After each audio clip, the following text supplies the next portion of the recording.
Hey guys, y'all know who I am. My name's Allison. I'm from Hull, Mass. I live in New York now, upstate New York. I've been meaning to do this, but I've been too afraid. I haven't had the courage. I've been scared of judgment, of many things. But that's besides the point, because I am going to do it today. So by the end of this video, you are going to learn a lot of things about me and things that I've been through, places that I've gone, and you're going to hear some things that are going to be extremely hard to hear. It's not easy to hear, and I don't think children should watch this, only because some of it is pretty graphic. If you think they should, then that's different. Because the reason I'm doing this is because I am a survivor. I am a survivor. And I'm a recovering survivor. My name's Allison, and I'm an alcoholic addict. Like I said, I was born in Hull, Mass. I was born to a mom that was drug addicted. I was born addicted to alcohol and crack cocaine. I had to be detoxed as a newborn. And I was born in '87, so back then things were different. They allowed my grandmother to come to the hospital and say she was gonna take responsibility from my mother and I. So she just had to sign a waiver and off we went. Unbelievable, huh? So my mother lasted a week and took off. I grew up with my grandmother and two oldest brothers, one of whom I loved so dearly, Kenny. But anyways, back to me. I grew up, and when I turned about, I want to say 7, the molestation started by a family member. It was, every once a week, and then 3 times a week, and then every day. And then it turned to rape, I would say by the age of 9, I'd say 9, maybe 10. But yes, that's when he began to rape me daily. I went from being thin to a very heavy, overweight young child, because I was afraid. So I ate because I thought if I ate and I became gross, he wouldn't want to touch me. And my body literally was screaming out, help me. I had psoriasis covering me. My legs, my elbows, I was humiliated. I was so embarrassed. I was a young girl. You don't want to wear shorts and show that. And then I'm overweight now on top of it. But I didn't realize back then why I was eating. I do today, though. It's because I was hoping I would be gross and he wouldn't want to touch me anymore. I just wanted it to stop. So anyways, my people did find out eventually, and things were different back then. What happens in this home stays in this home. And my grandmother knocked a wall down in my closet and put a bolt lock on my door and on her door. So at night, I could lock my door, she'd lock hers, and I could sleep with the door open from the closet. But when my friends were there, we would close it. If that's not dysfunctional, I don't know what is. But please, my grandmother was a saint. She wasn't a saint, actually, but she was one to me. She did her best. She protected me the best she knew how, And she saved me from a horrible woman anyways.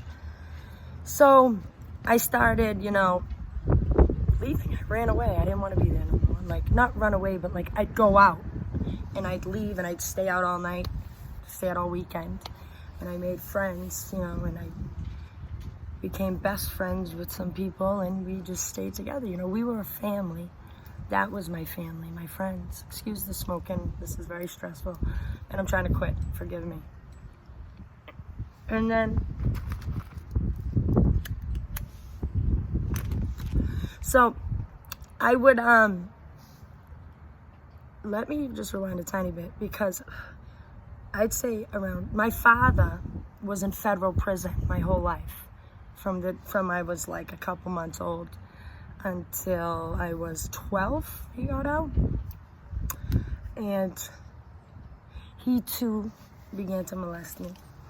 But he'd buy me things, beautiful things, Tiffany's, necklaces and bracelets and rings and clothes and anything I wanted, I had it. The best of the best, money in my pocket all the time. And I didn't have those things because my Nana was poor. She did the best she could. We grew up in a rich town and we didn't have any money. But she made sure we always looked good. Fly sneakers, nice clothes. She was amazing. But my father, on the other hand, wasn't. So he came home and he began to do what I said, molest me. And then, you know, I was so confused. I didn't understand why these people kept hurting me. Was something wrong with me? Did I do something to make them do this to me? Is it my fault? It wasn't my fault, but I thought it was. For years, I've beat myself up. If only I was different. If only I listened. If only I went to bed earlier. If only I put my toys away. I thought like that for years. And as I got older, it changed what I would think, but it still stayed negative. Never felt good about myself. I had no self-esteem. I was a young girl who was broken in a big world. And then I told you I met these friends and we became family. My brothers and my cousins, and I have 7 brothers and sisters, by the way, but only 3 of us grew up with my Nana. So, hold on. So we became a family, and we'd do everything together. And we'd party together. See, that's the thing I introduced. We all started partying. We were hanging out with all the kids.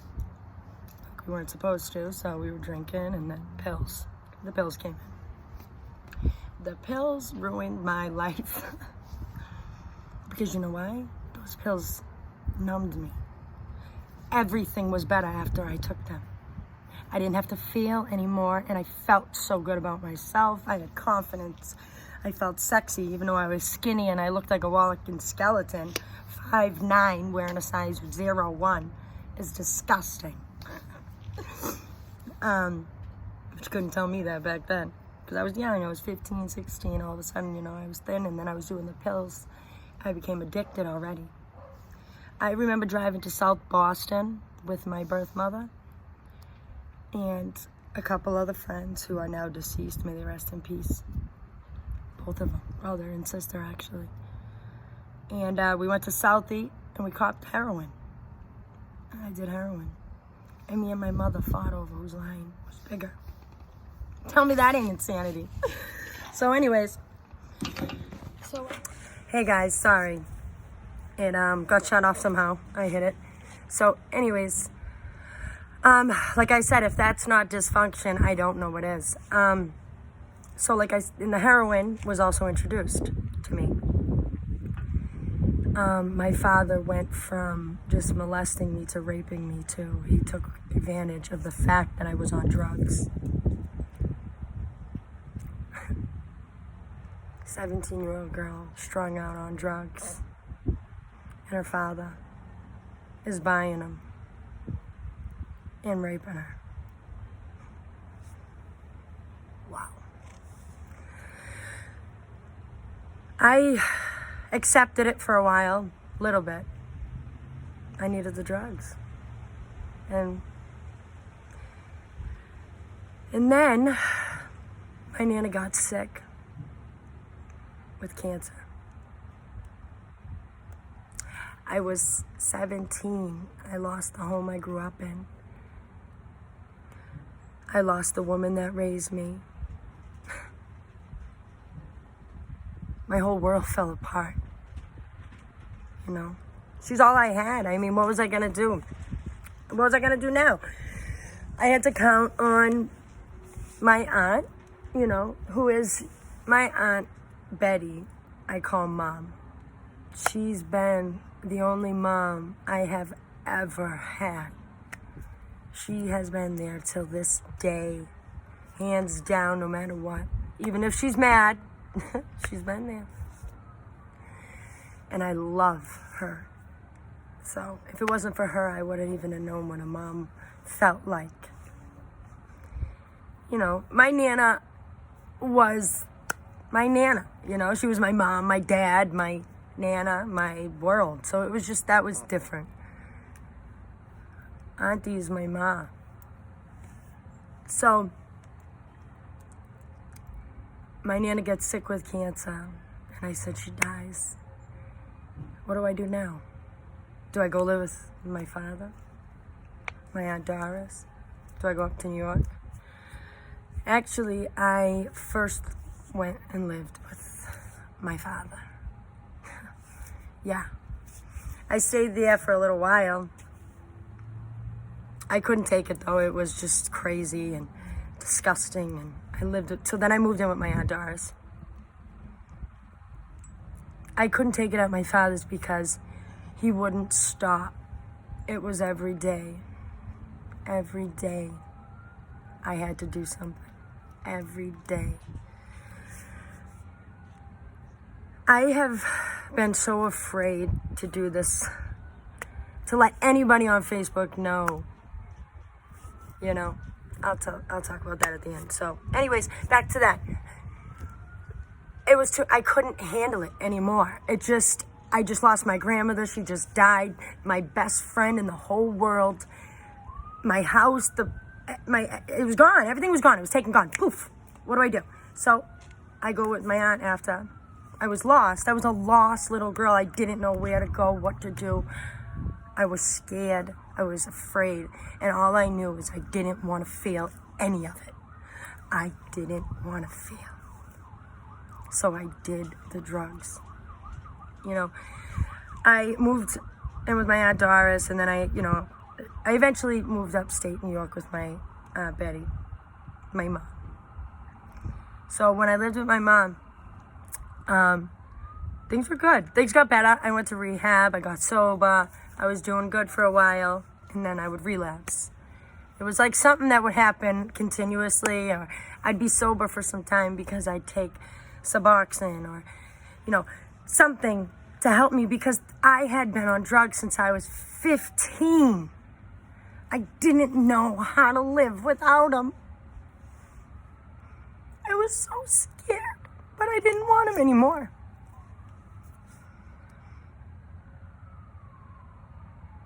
I got pregnant at 19 with my son Cameron. I was using. But as soon as I found out I was pregnant, I went to rehab. I didn't know I was pregnant. But when I did, I was like 3 months along when I found out. So, I wasn't showing. I went to rehab and I pretended that I wasn't pregnant so they would detox me, because the way I looked at it, they won't detox you if you're pregnant because there's a chance that you can lose the child. But see, the way I looked at it is I needed to put it in God's hand, because I could not go through this whole pregnancy on methadone, pregnant, giving my child that.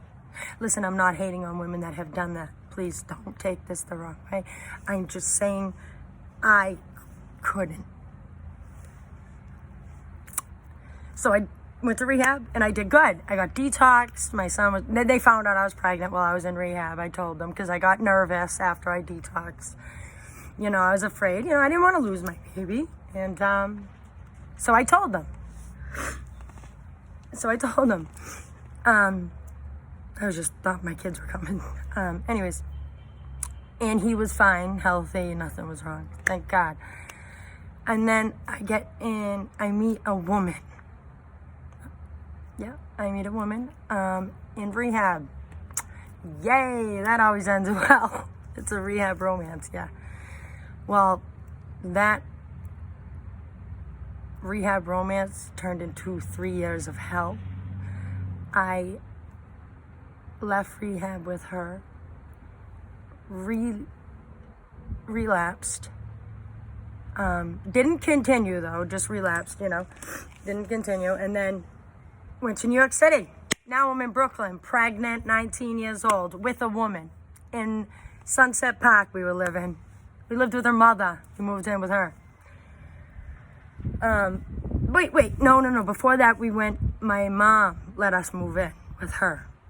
Because I was pregnant. She didn't want me leaving, She believed she wanted the baby with her, which is where it should be with my family, And so my mom had us move in with her, and she came and picked us up and everything like that, you know what I mean? So, when I lived there, I didn't know Lillian, started looking for drugs and stuff. Mind you, we're in, the country. It's called Shazy, West Shazy, New York.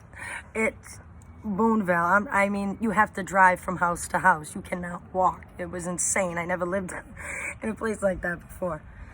And so I didn't know this. And one day I was 6 months pregnant by this point, and we were rushing to an appointment for her, and we crashed. She hit black ice. There was snow on the ground. It was really bad out there that night. It was horrible. So she hit the black ice. We're in my mom's minivan, and it was right on a corner, and it flipped. And when it flipped, it started to flip continuously. Boop, boop, boop, boop, boop, boop, boop, boop. I was in the passenger side, 6 months pregnant. And then there was a tree. The van stopped. It didn't slow down. It went boop, boop, boop, boop, boop, boop. Stopped right at the tree. To this day, I'm convinced that was my Nana that saved us. I don't know what else it could have been. That car was going fast. So I ended up dilating 4 centimeters. So I ended up getting on the methadone by 7 months because they wanted me bed rest. And thank God, by the grace of God, my son was not affected. He wasn't born with it in his body, so he never got any of the medication. And that's how it works. It's a 50-50 chance. Hold on. I don't care. So, there's a 50-50 chance when that happens. So I was blessed by the grace of God. My son is with my mom right now because I was incapable of taking care of him when I was young. I wanted him in a safe place because I was a young girl living in New York City with no job, nothing. I was not able to care for him, and I was hooked on drugs again because my girlfriend was doing them. It's no excuse, but that's how it was back then. And I still hadn't worked on myself yet, and I was still running at this point in my life. I was 20 years old. No, by this time I was 22 years old 21 years old with a toddler. So my mom, I gave her my son, just temporarily. I met another man, and I dated after me and Lillian broke up. We were together 3 years. I met somebody. I stayed in Brooklyn, we'll say 5 years. And then I went back home, back up to Plattsburgh, because I had no home left in Boston, even though I miss it all the time. So I went back to Plattsburgh, and I met my daughter's father today. I was 26 when I met him. I was sober 3 years on Suboxone. I guess I was because I never used drugs in the whole 3 years, and I took my medicine the way I was supposed to. So, I was sober. Some people will argue, but that's okay. But mind you, that was years ago. Now, I met him at a meeting, and we clicked. He's a lot older than I am. A lot of people don't understand it. They think daddy issues, maybe, who knows. I'm going to work on that one next, I guess. But I'm just kidding. He's a great guy. Now, I met him and I moved to Utica. And it's wonderful. We're very happy. I have a home. We have a 3-year-old daughter. But mind you, now, it hasn't always been great. We're going on 8 years and there's been hell in between. I have been to jail. Yep, I've been to jail. I did a lot of bad things. I stole for my addiction. No, Lana, please. This is a very... Okay. So sorry, kids. I'm back. So like I said, I've stole for my addiction. What was I supposed to do? You know, I've sold myself for my addiction. I've had many doctors take advantage of me in my addiction. You know, the ones that are giving me the medication, the ones that are writing the scripts. Yep. I've had that, you know, numerous times actually. And that's not even a joke. Like, it really happens and it's sickening that people can, in that position, can take advantage like they do, you know what I mean? I've been through a lot in my life, and I know, and I know that's no excuse for the life that I chose.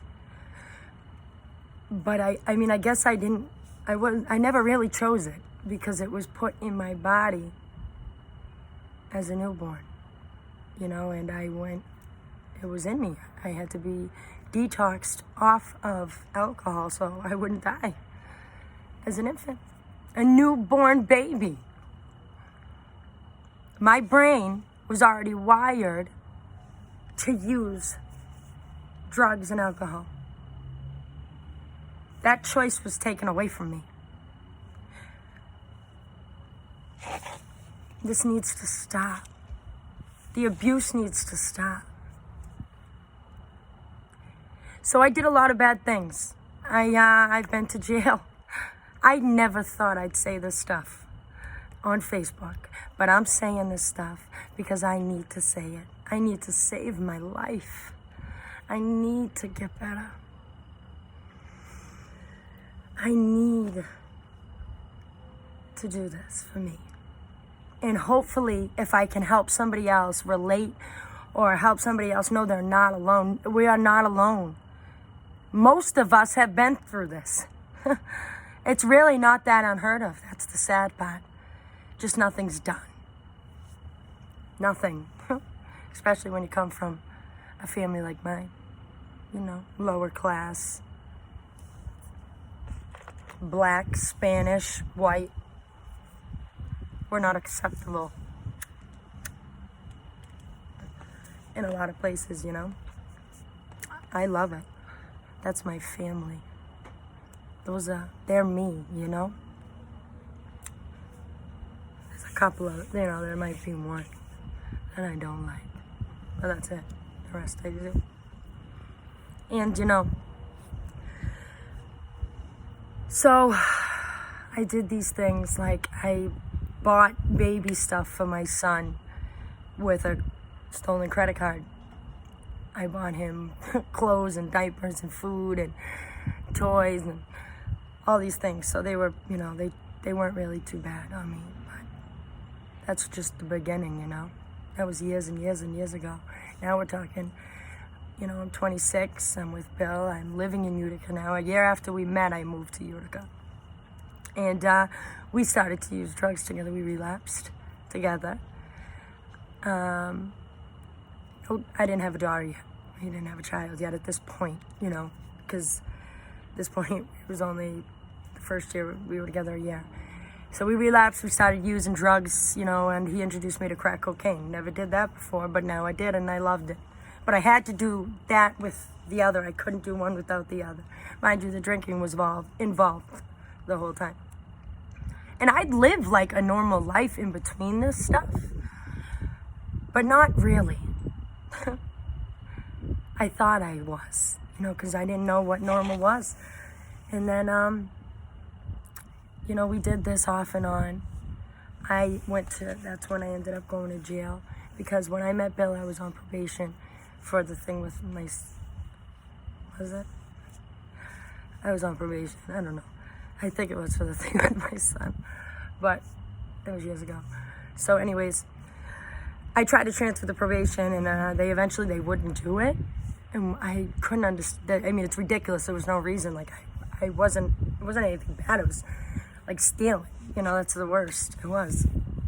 I mean, that's pretty bad, but there's worse. Anyways, so there was no reason they shouldn't have accepted, is my point. But they didn't, because somebody called. And I was supposed to go back, and I didn't go back on time. And so I ended up going to Clinton County Jail. Wow, that was crazy. You know, I thought that was it for me. I thought that woke me up, because when I went home, I was sober. I came back to America. Things were good for a while. I was good for, you know, I was sober. And then, you know, another couple years go by, and we decided to get pregnant. I have my daughter, but I've never worked on anything, right? I'm so excited, because I was sober before I got pregnant, but I wasn't sober long enough. I was probably only sober about a year when I got pregnant with my daughter.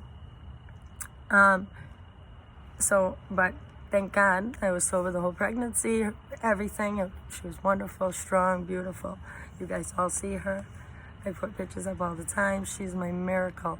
She's my second chance, you know? Don't get me wrong, you know. I love my son. I have him every holiday, summer vacations. I could have him every day if I wanted, but he's 3 hours, so it's a 3.5 hour drive each way. So it's a little bit, but that's okay. I still do it, and every vacation, whatever, I go pick him up, bring him here, and my mom brings him to me, and they come and visit all the time. So it's, you know, we just have a different kind of family, I guess. Our family's different. But I'll tell you what, my son will never wonder where his mother is, or if she loves him. My son will never wonder why she doesn't hug him, she doesn't kiss him, or why she won't tell him, you know, that he's wonderful and he's amazing and he's smart, he's talented and he's handsome and he's the perfect boy for me, you know? God blessed me with these 2 babies. I mean, they're the best. They're my best buds, you know? Me and Cam text every day and chat on the phone. I drive him crazy. He actually yells at me today because I texted him while he was in school. I didn't mean it. But anyways, I'm sorry, guys. My daughter. I never worked on my past. I never worked on everything I had went through. And that was the problem. I was overwhelmed. My daughter was about almost a year old, and I relapsed on drugs. And I was hiding it for a long time. I hid it. Nobody knew it, so I thought, you know. I was being sneaky, running around, doing all this shady stuff. And a lot of times my daughter was with me. Well, I didn't.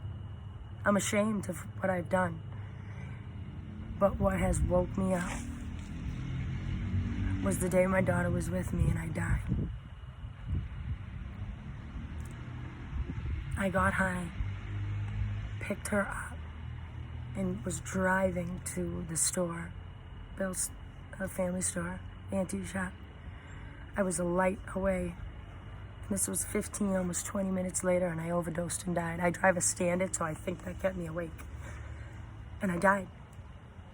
A lot of you are going to judge me and call me a disgusting mom because of this, but this is what happened to me. This is my life, and this is what I have done, and I need to tell the truth. I'm ashamed of what I've done. I'm disgusted at the person I used to be, but I'm not that person anymore. I went to jail, and drug court picked me up. Drug court picked me up, and they saved my life. I went to a long-term program. It was extremely hard because I had to be away from my daughter for 4 months. But those 4 months, I worked on myself. I found out why I was so angry. I was angry for so many reasons. Because my mom abandoned me. My father did too. You know, I asked my father years ago, he's dead now. I asked him years ago why he did what he did to me. I said, Dad, we would talk. That's how sick this is. And I said, Dad, why did you do this to me? Why did you rape me? Why did you want to have sex with me? I'm your daughter. And he looked at me and said, because I didn't raise you. And you are too beautiful. I couldn't help myself. I'm sorry. That was my father's answer to me. I held on to that for many years and I didn't even know. I didn't realize how much that had affected me. How worthless he made me feel. I guess I grew up feeling like I was nobody. That I didn't matter. Because if I did, those things wouldn't have happened, or if they did happen, after they happened, something would have been done about it. It would have been taken care of. But that's not the way it happened. So like I said, I died. I went to jail. Drug court saved my life. When I tell you they saved me, they saved my life. I have 2 years and what? Oh, I guess it's 2 years and 3 months I'm going on sober. So the reason I did this video is because I have for so long wanted to pretend like I was everybody else. I wanted to pretend like I had it together. You know, I had money too. No, I didn't. I had nothing together. I was a lost child that never got to grow up properly. You know, and I finally have. And I've taken the steps to get here. If it wasn't for the program of Alcoholics Anonymous, I would not be alive today. They have saved my life. For the first time, I'm free. I'm free. I hope somebody will hear me. I hope I helped you in some way, any way. Please. And know that I will always be a survivor. I survived that hell, and I came out on top. I didn't have to let it win anymore, and I decided to choose me.